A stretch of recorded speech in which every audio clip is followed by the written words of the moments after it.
오늘은 어느 가정이나 간편에서 많이 사용하고 있는 반찬통과 조리기구에 대한 충격적인 정보를 가지고 왔습니다. 요즘 우리를 놀라게 한 조리기구가 있습니다. 간편에서 많이 사용하는 이 조리기구로 조리한 음식이 발암물질 범벅이 되는 경우가 있다고 식약처가 발표했기 때문입니다. 그리고 집밥 먹고 남은 음식을 반찬통에 보관하고 계시나요? 요리할 때 코팅 프라이팬을 사용하지는 않으신가요? 이런 분들은 반드시 이번 영상을 보셔야 합니다. 반찬통이나 주방기구를 잘못 사용하면 뇌졸중이나 암에 걸릴 수도 있기 때문입니다. 교육청은 얼마 전 급식 종사자 2465명 중 31명이 폐암 확진을 받았다고 발표했습니다. 뿐만 아니라 폐암이 의심되거나 또는 매우 의심 단계에 있는 사람도 139명이나 된다고 했는데요. 이런 상황이다 보니 정부는 요즘 학교 급식 종사자의 폐암을 산업재해로 인정하게 되었다는 겁니다. 그러면 집 주방에서 밥을 하는 주부들은 괜찮을까요? 괜찮지 않습니다. 그러면 주방에서 일을 하는 주부나 급식 종사자의 폐암 발생률이 높은 이유는 무엇 때문일까요? 그 이유를 살펴보고 자신의 건강을 챙길 수 있는 영상이 되길 바랍니다. 주방기구나 일회용품 사용 시 모르면 큰일 나는 정보입니다. 주방에서 건강을 위협하는 건 어느 가정이나 다 사용하는 프라이팬입니다. 후라이팬은 코팅이 벗겨지면 몸에 해로운 유해물질이 검출된다고 알려져 있습니다. 코팅이 손상되지 않고 멀쩡한 경우는 괜찮지만 코팅이 손상된 상태에서 고열로 조리를 하면 중금속과 유해물질이 나와서 음식에 섞이게 된다는 것은 다들 잘 알고 계실 겁니다.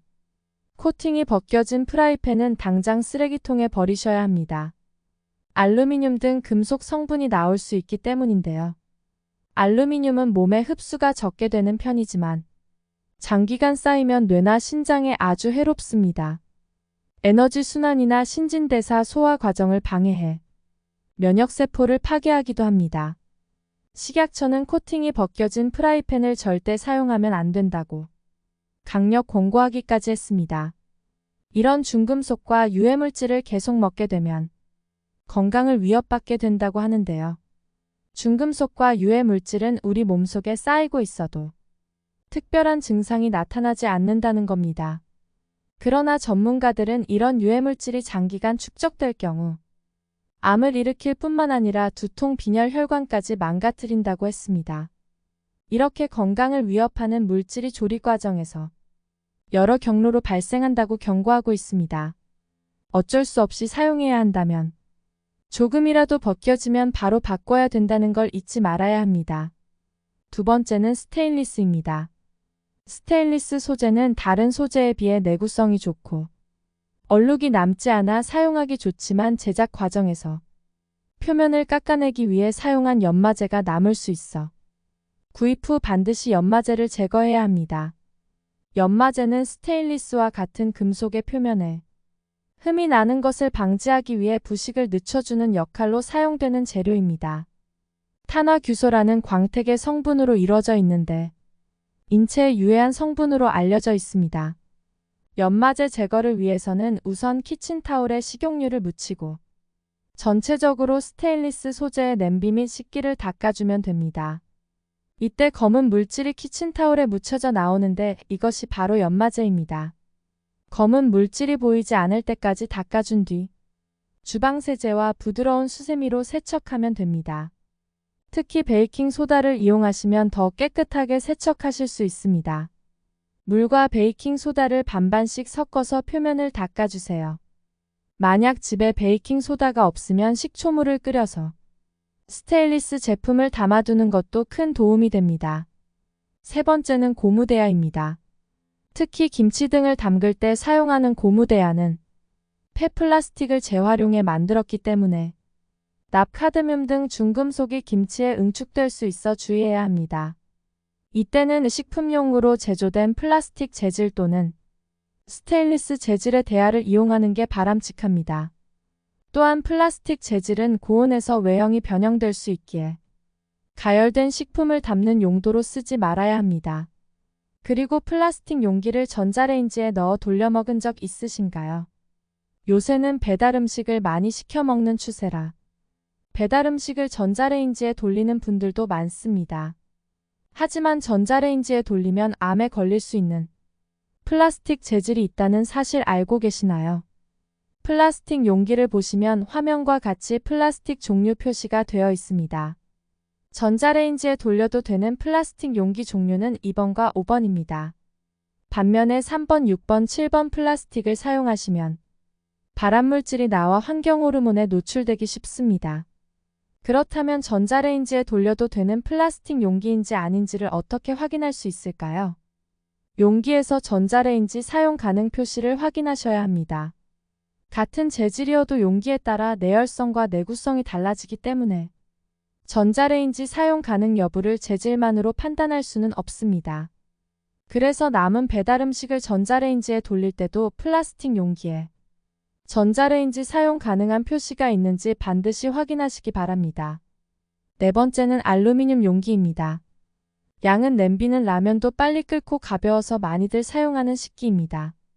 그런데 이 알루미늄 냄비가 발암물질이 될 수 있다는 것 알고 계셨나요? 대다수 양은 제품은 알루미늄으로 만들어졌는데요. 세계 보건기구에 따르면 알루미늄으로 만들어진 제품들이 1군 발암물질로 지정되었고 독일 보고서에 의하면 알루미늄 제품으로 조리된 음식을 장기간 섭취하면 치매나 암을 유발할 가능성이 수십 배 높아진다고 발표한 바 있습니다. 알루미늄이 체내에 계속해서 쌓이게 되면 암은 물론이고 알츠하이머 치매와 파킨슨병의 주된 원인이 됩니다. 구토나 설사, 메스꺼움의 증상도 흔하게 나타납니다. 그리고 산 성분과 반응하면 부식되고 알루미늄 성분이 우러날 수 있어 산 성분이 들어있는 토마토, 양배추, 식초, 간장과 함께 끓이는 것을 금해야 합니다. 알루미늄 냄비를 새로 구입했다면 물을 넣고 한번 끓인 후 사용하는 것이 그나마 좋습니다. 물에 끓이면 산화 알루미늄 피막이 좀 더 견고해지기 때문이죠. 다섯 번째는 뚝배기입니다. 숨을 쉬는 온기 재질로 사이사이 틈에 세척액이 들어가면 잘 빠지지 않을 수 있습니다. 되도록 세척액이 담긴 물에 오래 놔두지 않는 것이 좋습니다. 대신 설거지를 할 때에는 희석된 주방세제를 적신 수세미로 5초 이내에 재빨리 닦고 흐르는 물에 10초 이상 충분히 헹궈주면 좋습니다. 여섯 번째는 나무조리 기구입니다. 가족의 건강을 위해 주방용품을 친환경 나무 제품으로 바꾸는 분들이 많은데요. 하지만 한국생활환경연구에 따르면 전국 대형 유통업체에서 나무조리 기구를 수거해보니 인체에 유해한 성분이 몇 배로 많이 검출되었다고 합니다. 나무 국자에서 납을 비롯한 중금속이 검출되었을 뿐만 아니라 1급 발암물질인 유가 크롬은 절반 이상의 나무조리 기구에서 검출됐습니다.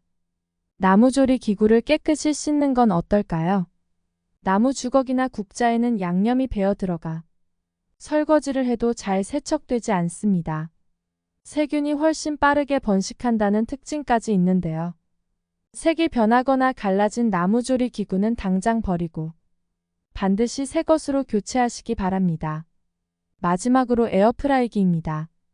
전자레인지와 오븐의 기능을 한데 묶은 조리기구가 바로 에어프라이어로 60도에서 200도까지의 뜨거운 공기를 빠른 속도로 순환시켜 음식을 조리하기 때문에 기름이 필요 없어 많이들 사용하고 있습니다. 에어프라이어는 탄수화물 함량이 높은 식품을 조리할 때 이걸 모르면 발암물질을 먹을 수 있습니다. 에어프라이어는 최대 200도의 고온에서 열기로 재료를 익힐 수 있는데요. 이렇게 조리할 때 특히 집안의 냄새가 심하게 풍기지도 않을 뿐만 아니라 기름이 여기저기 튀지도 않아서 아주 편리합니다. 그런데 요즘 에어프라이어로 조리한 음식이 발암물질 덩어리가 될 수 있다고 식약처가 발표했습니다. 그 이유는 에어프라이어로 고온에서 장시간 조리를 하는 것 때문이라고 했는데요. 그러면 고온에서 장시간 조리를 하는 게 뭐가 문제냐? 타지만 않으면 되는 거 아니냐? 이렇게 생각하실 수 있습니다. 그러나 전문가들은 에어프라이어의 고온으로 장시간 조리를 하게 되면 아크릴아마이드라는 유해 물질이 발생하게 된다고 했습니다. 유해 물질하면 대표적인 게 아크릴아마이드와 벤조피렌이라고 하는데요. 특히 아크릴아마이드는 탄수화물 함량이 높고 단백질 함량이 낮은 식물성 식품을 120도 이상의 고온에서 조리할 때 발생하는 물질로 세계복권기구 산하국제암연구소가 인체 발암 추정물질로 분류해 놓은 건강에 해를 끼치는 물질입니다. 아크릴아마이드는 탄수화물 함량이 높은 식품에서 주로 발생하며 소화기관에 빠르게 흡수되고 동물 실험 결과 아크릴아마이드는 태아에 영향을 미치기 때문에 에어프라이어 조리 시 고온에서 오래 하지 않는 것이 좋습니다. 벤조피렌은 탄수화물, 단백질, 지방 등을 고온에서 조리 가공 시 생성되는 물질로 세계복권기구 국제암연구소에서 지정한 1급 발암물질입니다. 콜타르 자동차 배출가스, 담배 연기에도 함유돼 있으며 체내 잔류기간이 길고 독성이 강해 내분비계 장애를 일으킵니다. 아크릴아마이드 역시 세계복권기구가 지정한 2급 발암물질로 감자, 스낵 등 탄수화물이 많은 식품을 조리 가열하는 과정에서 빈번하게 발생하며 동물 실험에서 뇌 중추신경 갑상선 내분비선 암 발생률이 증가한 만큼 각별히 주의해야 합니다. 그러면 집에 있는 에어프라이어를 아예 사용하지 말라는 얘기냐? 아닙니다. 버리실 필요 없습니다. 발암물질 피하는 조리 방법이 있기 때문입니다. 제품에 표시된 조리법에 따라 조리를 하면 암을 일으키는 발암물질 아크릴아마이드로부터 안전한 식품을 섭취할 수 있다는 겁니다. 그러면 어떻게 조리를 하는 게 발암물질을 피할 수 있을까요? 식약처는 특히 유해물질이 잘 생성된다고 알려진 삼겹살, 연어, 식빵, 냉동 감자를 대상으로 조리 온도와 시간 등을 달리해 조리한 후 아크릴아마이드와 벤조피렌 생성량을 조사해 봤다고 하는데요. 삼겹살과 연어는 에어프라이어의 180도에서 200도의 온도에서도 벤조필렌은 불검출 수준이라는 것이 확인되었다고 밝혔습니다.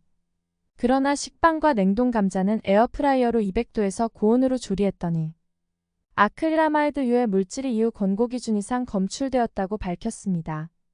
이 말은 유해 물질을 피하려면 고온에서 조리하지 말라는 얘기가 되는 겁니다. 또한 전문가들은 에어프라이어를 세척할 때도 코팅이 벗겨지지 않게 조심해야 합니다. 에어프라이어를 선택할 때도 코팅 소재부터 확인하는 게 중요합니다. 조금만 조심한다면 건강을 지켜낼 수 있습니다. 오늘 영상이 조금이라도 도움이 되셨기를 바랍니다. 그럼 좋은 하루 되세요.